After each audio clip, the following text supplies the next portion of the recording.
Welcome to the Diary of Discovery, the podcast where we delve deep into the human experience of healing and transformation.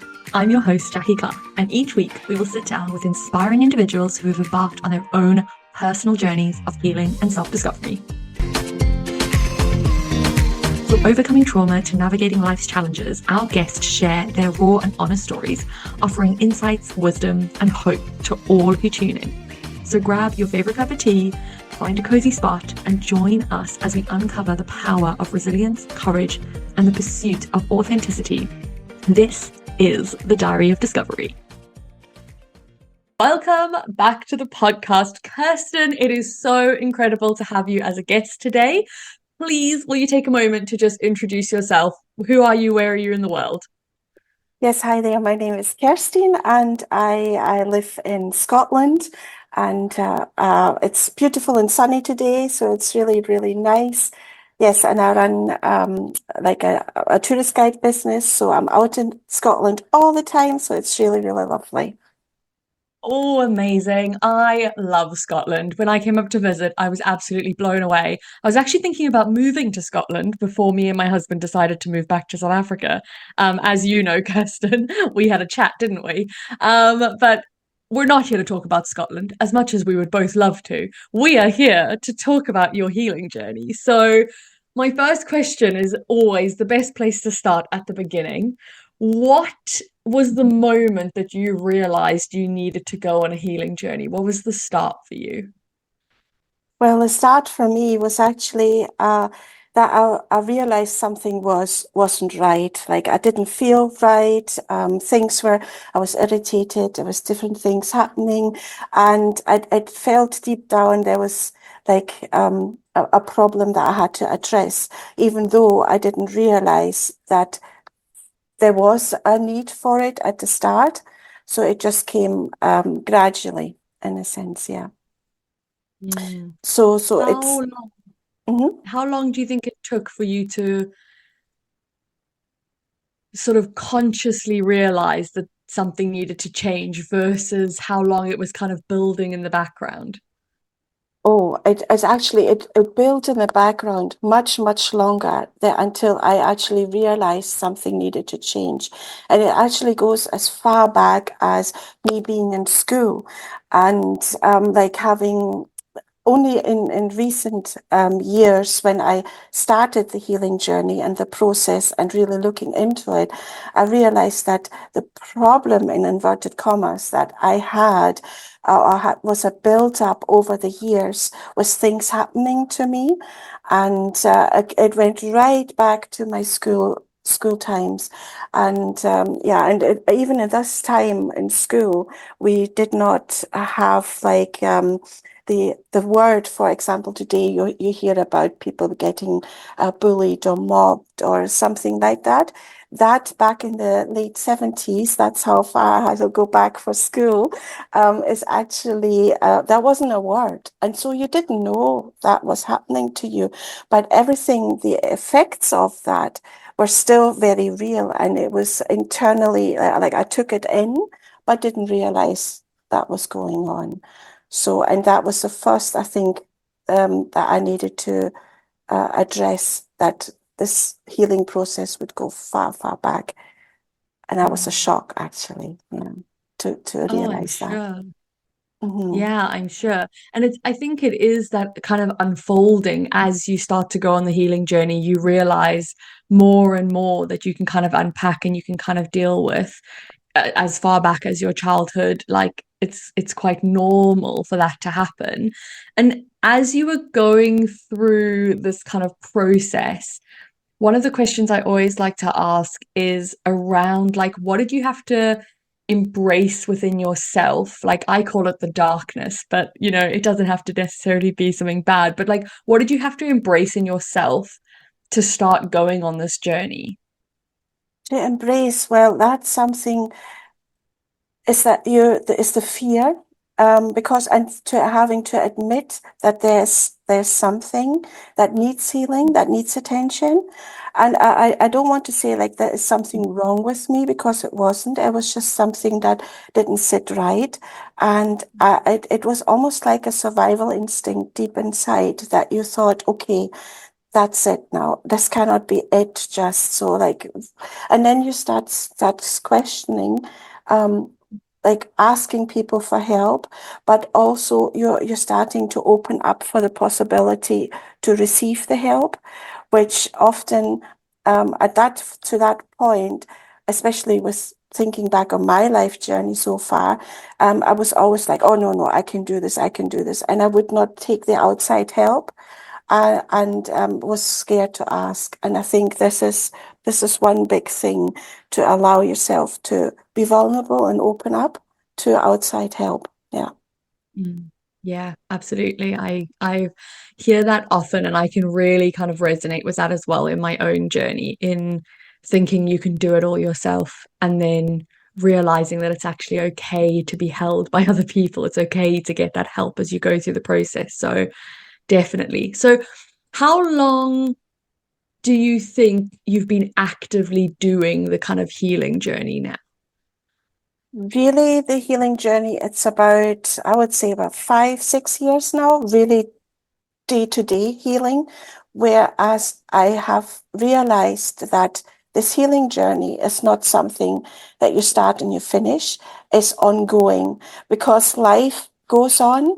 And so in that sense, it's like you have good times where you really think, oh, I've got this, and it can last for a long time, and then just something will happen, and it could be any life events, like could be a death of a family member or a good friend, or it could be like even a birth, that you feel like overwhelmed all of a sudden, and so that triggers something else again, and a divorce, for example. So there's lots of different things, that life events, where you get a notch where you go, oh, and it throws you off your path, and then you Mhm. have to um, take stock again, I think, Mhm. and just say, like, acknowledge that part and say, okay, I'll need healing again. And sometimes I must admit I've paused my healing, and that's probably why I can say it's only been in the last sort of 5, 6 years where I have a conscience where I'll go, no, I'll keep doing this, and I keep going and working.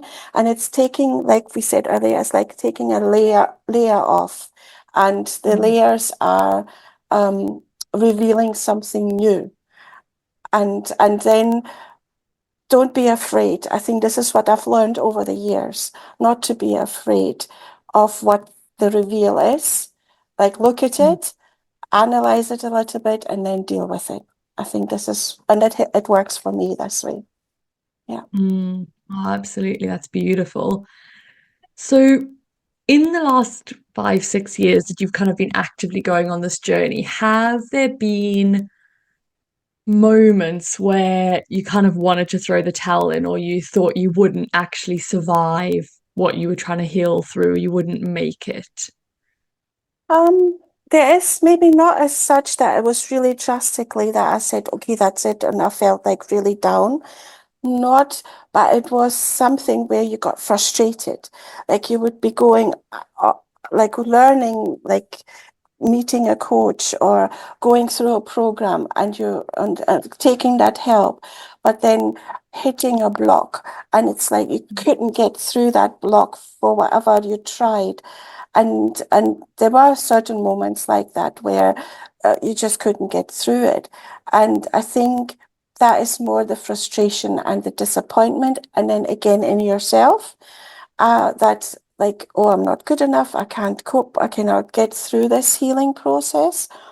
And if you then let the emotions come out, and uh, that's good, because I've learned that over the years, if I bottled up like I did in all these years previously, that's not any good to me. So if I then allow the emotions to come, take a cushion and scream into it, and that makes you feel better, so that's fine. But then give it a couple of days. and work again, start again, be resilient. And just like, do you know, like this toy that keeps on coming back up, like when you push it down, something like that, just stand up again. Mm-hmm. Mm. Yeah, I think that word resilient is really important in a healing journey. Probably the most important part of the process is having that resilience to keep coming back again and keep looking at it and keep working through it. So, what do you think has been the biggest kind of change in your outlook to life in general in this process of healing? Change, well, it is actually the knowledge that no matter how worse you think the situation is at the time, it isn't really that bad. Like it is bad, yes, especially if you do lose somebody or so, and that can be really, really hard going, and it can take a lot longer to get over this and heal.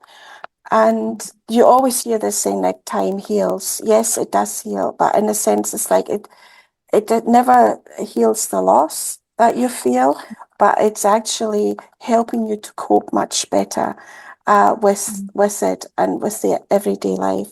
And then if you find places like you, if you got, I've got spirituality, in the sense that I've got like I go to the church, and I go to the the meetings, and think of like have the Bible to read up and look through that, and also get the wisdom, the old wisdom out of that. So it's something to hold on, whether it is that as a religious side, or it is something else that you find that works for you. But if you can come back to that all the time, you know life will go on and you can cope. I think the human body is, or the human soul is so strong that it can cope with it. It can cope with it over time. Yeah. Yeah, absolutely. Absolutely. So, how did you go on your healing journey? Like, what steps did you take? What tools did you use? How did you actually learn to heal? Well, I looked around what was available to me. So, like going back a few years, even more than the actual healing process that I started, I would look out and seek something out. What's like the um like the meaning of life? Who can help me with this?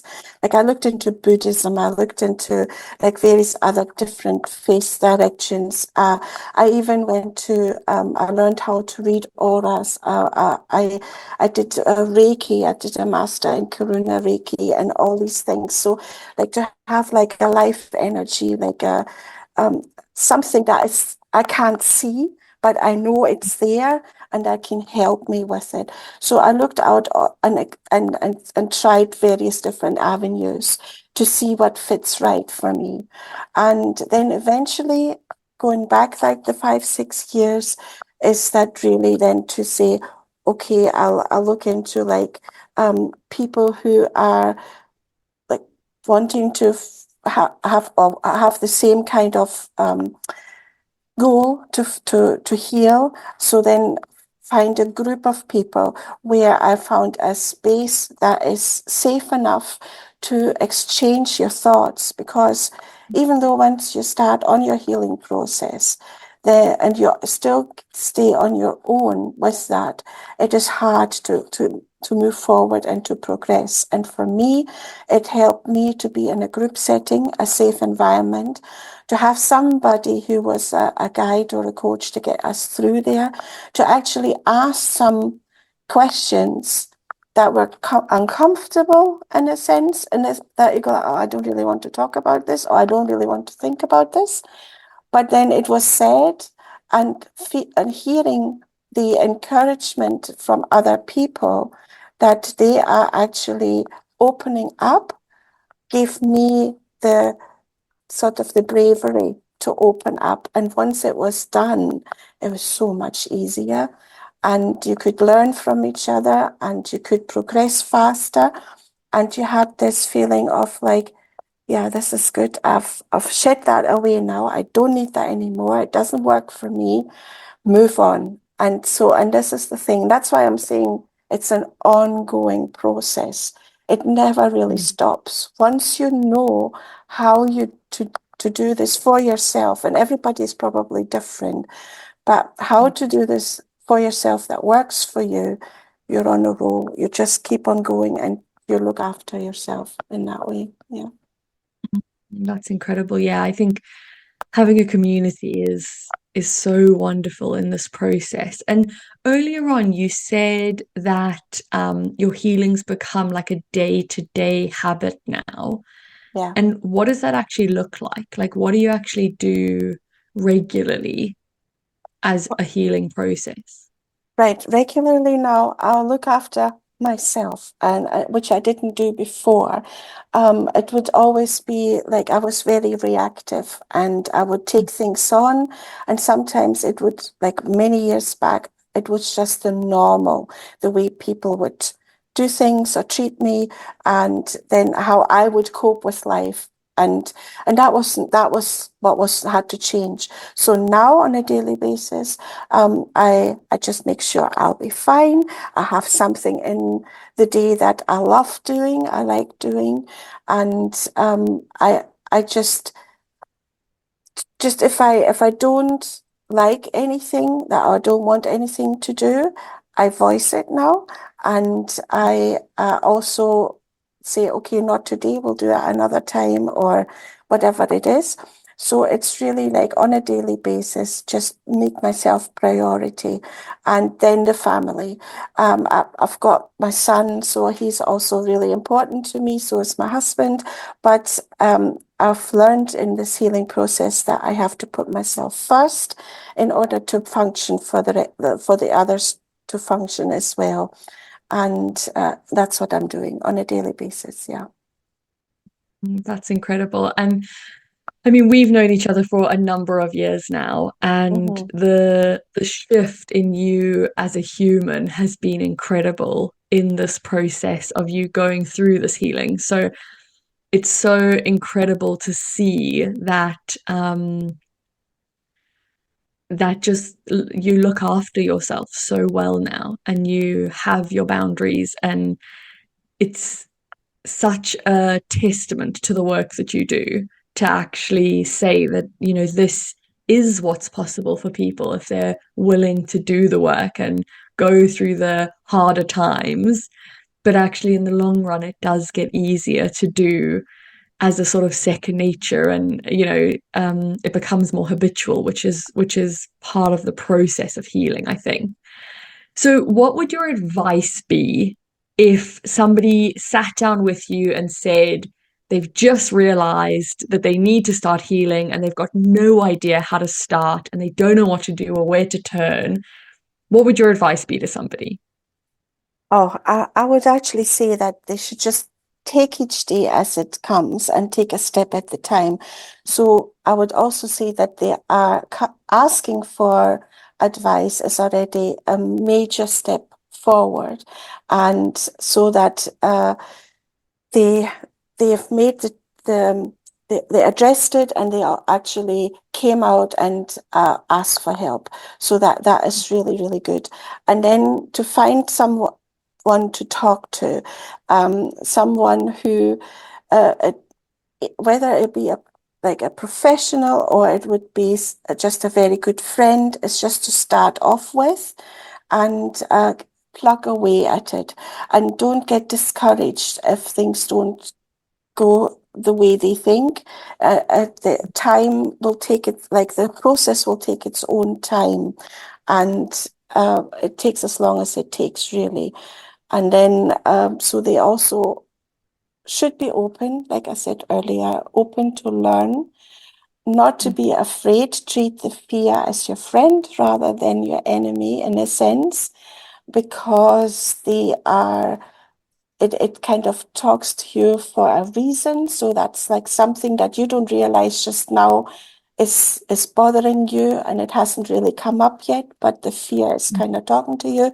So that was one big realization I had in my sort of process to not to be afraid of the fear. And yeah, and then just just go ahead with it and work on it day by day.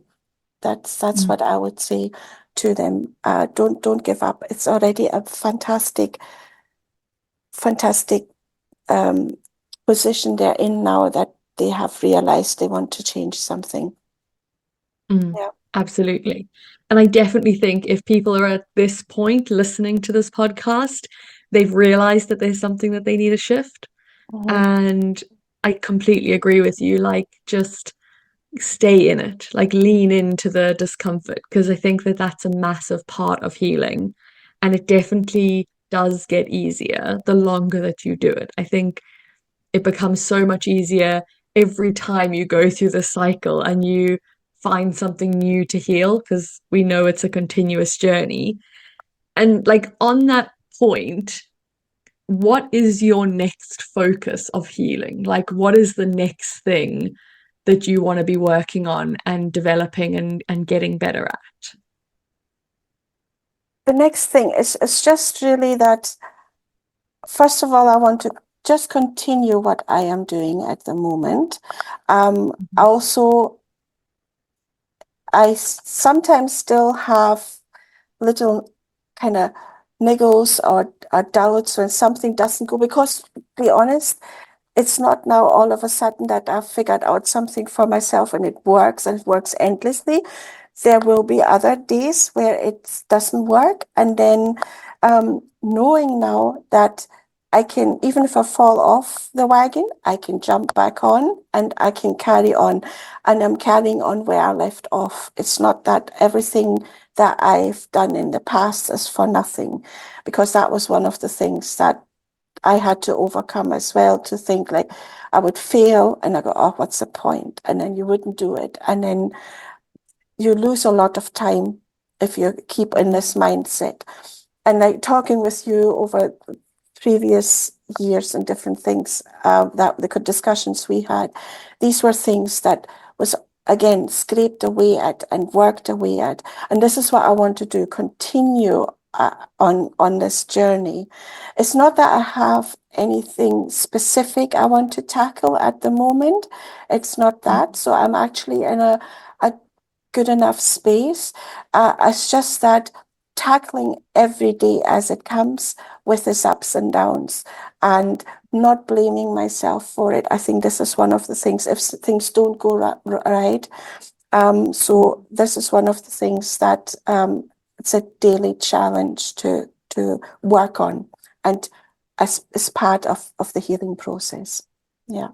Yeah. Oh, absolutely. And I think like it's something I always say to my clients when I'm working with them, and I would have said this to you over the years, definitely as well, is this idea of, every time we start again, in inverted commas, we are starting from experience. We're starting from the jump board of everything that we've learned up until that point. So we're never going back to a complete zero, because we've got all of the tools we've learned and we've got all of the belief shifts that have happened. And I don't know about you, but I always find like now when I find something that I need to heal, I'm not scared of it anymore. Like, I know it's going to be a bit difficult. I know it might not be easy, but I'm not as scared as I was the first time, because I kind of feel like, oh, I know how to do this now, so it'll be an easier process. Does that kind of resonate with you as well? Yes, definitely, because it is something yet you've done it or certain things before, so you have the knowledge, the experience of like overcoming something, healing something, and moving on. And because you did that, you know whatever comes your way will be a bit easier. And even if it isn't, I mean, we all don't know what the future holds, but even if it isn't, you still have the confidence that you get through this, that you've got this, because you have the experience of having done something similar before. And that's really, really powerful in itself. Yeah.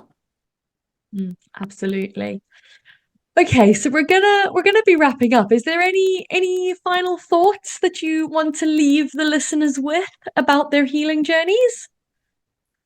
Final thoughts. Well, just go for it in a sense, and wish them all the best for their healing journeys. And like, don't be afraid to ask for help, and just yeah, just carry on, and you'll be fine. Everything will be good. You'll have a good um, sort of experience of it once you stick to it. Yeah. Amazing. Okay, thank you so much for joining us on the podcast, Kerstin. It has been wonderful to have you. Thank you for listening to another inspiring episode of the Diary of Discovery. If you found value in today's conversation, don't forget to subscribe to the podcast and share it with your friends, family, or anyone else you think might benefit from the stories of hope and transformation. Your feedback means the absolute world to us, so please take a moment to leave a review on your favorite podcast platform. Your reviews help us to reach even more listeners and continue to bring this meaningful content to the world.